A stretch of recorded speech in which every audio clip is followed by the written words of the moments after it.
A short time ago, the United States military began major combat operations in Iran. Our objective is to defend the American people by eliminating imminent threats from the Iranian regime, a vicious group of very hard, terrible people. Its menacing activities directly endanger the United States, our troops, our bases overseas, and our allies throughout the world. For 47 years, the Iranian regime has chanted death to America and waged an unending campaign of bloodshed and mass murder, targeting the United States, our troops, and the innocent people in many, many countries. Among the regime's very first acts was to back a violent takeover of the U.S. Embassy in Tehran, holding dozens of American hostages for 444 days. In 1983, Iran's proxies carried out the Marine barracks bombing in Beirut that killed 241 American military personnel. In 2000, they knew and were probably involved with the attack on the USS Cole. Many died. Iranian forces killed and maimed hundreds of American service members in Iraq. The regime's proxies have continued to launch countless attacks against American forces stationed in the Middle East in recent years, as well as U.S. naval and commercial vessels in international shipping lanes. It's been mass terror, and we're not going to put up with it any longer. From Lebanon to Yemen and Syria to Iraq, the regime has armed, trained, and funded terrorist militias that have soaked the earth with blood and guts. And it was Iran's proxy, Hamas, that launched the monstrous October 7th attacks on Israel, slaughtering more than 1,000 innocent people, including 46 Americans, while taking 12 of our citizens hostage. It was brutal, something like the world has never seen before.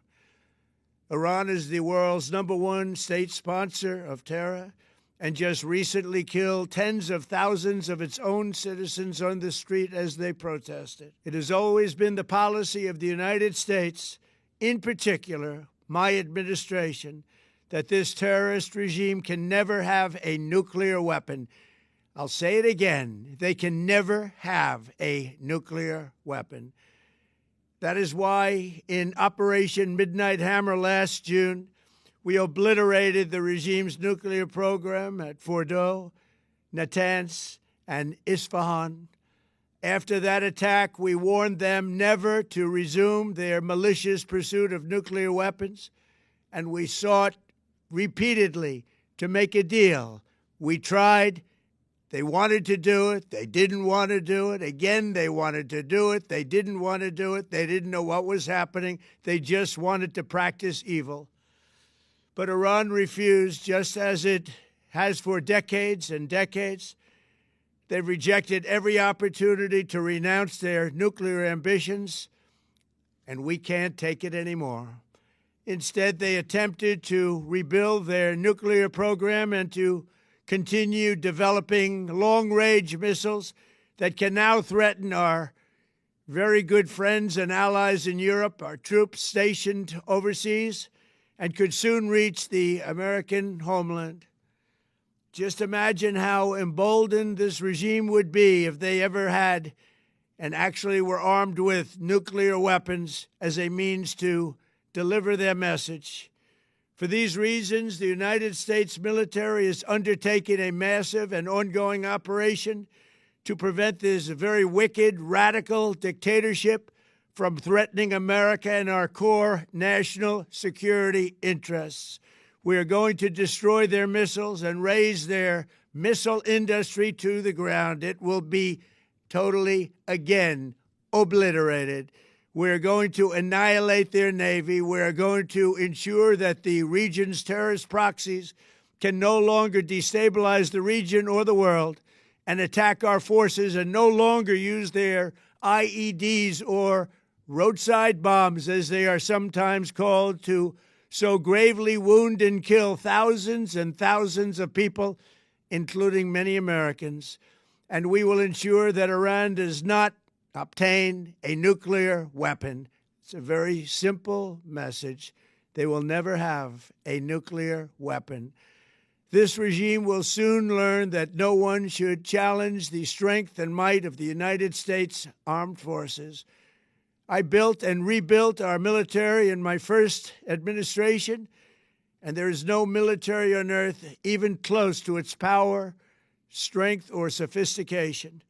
My administration has taken every possible step to minimize the risk to U.S. personnel in the region. Even so, and I do not make this statement lightly, the Iranian regime seeks to kill. The lives of courageous American heroes may be lost, and we may have casualties. That often happens in war. But we're doing this not for now. We're doing this for the future, and it is a noble mission. We pray for every service member as they selflessly risk their lives to ensure that Americans and our children will never be threatened by a nuclear-armed Iran. We ask God to protect all of our heroes in harm's way, and we trust that, with his help, the men and women of the armed forces will prevail.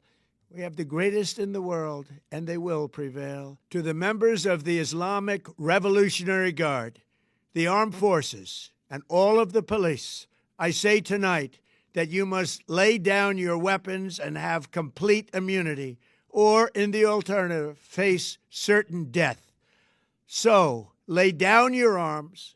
You will be treated fairly with total immunity, or you will face certain death. Finally, to the great, proud people of Iran, I say tonight that the hour of your freedom is at hand. Stay sheltered. Don't leave your home. It's very dangerous outside. Bombs will be dropping everywhere. When we are finished, take over your government. It will be yours to take. This will be probably your only chance for generations. For many years, you have asked for America's help, but you never got it. No president was willing to do what I am willing to do tonight. Now you have a president who is giving you what you want. So let's see how you respond. America is backing you with overwhelming strength and devastating force. Now is the time to seize control of your destiny and to unleash the prosperous and glorious future that is close within your reach. This is the moment for action. Do not let it pass. May God bless the brave men and women of America's armed forces. May God bless the United States of America. May God bless you all. Thank you.